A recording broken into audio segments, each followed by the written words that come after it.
Hi guys, and welcome back to my channel. If you're new here, it's for those days when you lust for something lekker but you just don't know what it is. So today I'm going to be making a mutton biryani potjie. So I'm starting off with cooking 2 cups of rice with half a teaspoon of turmeric and 2 teaspoons of salt. And I'm also cooking about a cup of lentils. And now for the potatoes, you can roast or fry them. I prefer roasting them.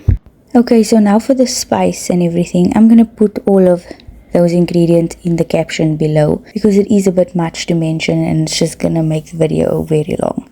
Anyways, your meat, you're gonna wanna marinate this the night before because it makes the flavors develop nicely and it also tenderizes it lekker. And this is 300 rands worth of mutton.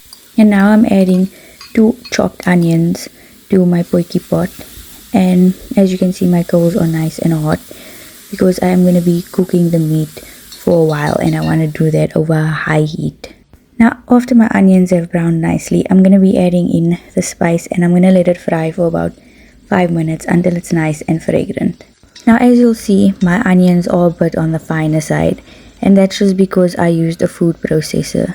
But this really doesn't matter. A nice fine chop with a knife is also fine.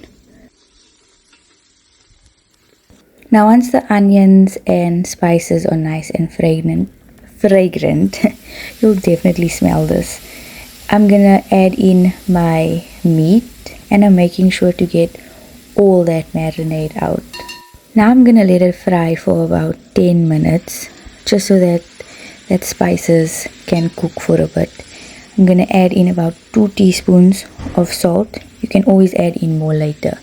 And remember that marinade bowl, you're gonna put about 500 ml more or less of water in there. Rinse it out lekker, make sure to get all of that flavor out. And then pour that into the pot. Close the pot, or first mix it a bit before you close your pot so that everything comes together lekker.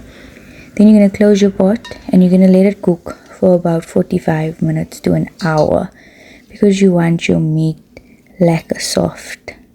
You know you don't want to be chewing your meat forever and having your jaw get lump. So even after 45 minutes, make sure to check and feel your meat. If you want it a bit softer, close it again and cook it longer and just top up with water if you need to. Now this is after about 45 minutes.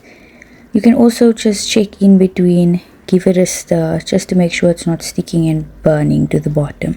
Because remember, I'm also cooking on really high heat because that's also going to help the meat cook softer, quicker. And now that I'm happy with the texture of the meat, I'm going to take half of it out along with sauce.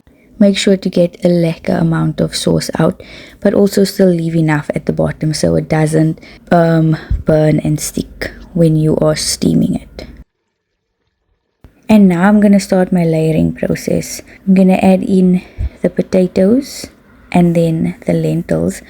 Now here with the lentils, you can first add the rice and then the lentils on the rice. Really whatever you prefer, this is just my way of doing it. So I'm adding some lentils and then I'm going to add the rice. Again with the rice, I didn't mention before, but I didn't have any basmati rice, but I would normally use basmati rice for this.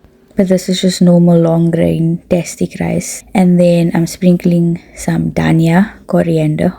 And then the layering process starts all over. Now I'm going in again with the meat and then some sauce. Make sure to keep some sauce to top off the last layer with. Potatoes, lentils, and then I'm going to finish off with rice and coriander. And then throw that last bit of sauce over the rice, and I'm trying to spread everything as evenly as possible.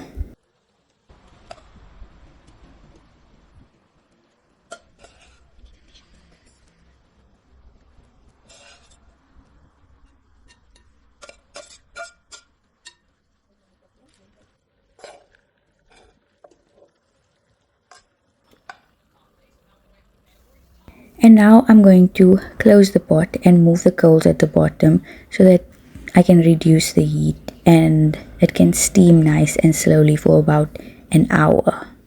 And this is the result after an hour of steaming. I was happy with the result. If you wanted to steam a bit longer, you're more than welcome to leave it to do so. And now I'm just gonna dish it out of the pot into nice serving dishes so that it just makes dishing up easier. Also, this is a really big recipe. It filled 2 of these dishes. So if you do want to make a smaller batch, just half this recipe. Thanks once again for watching and supporting, and don't forget to like, subscribe and drop a comment.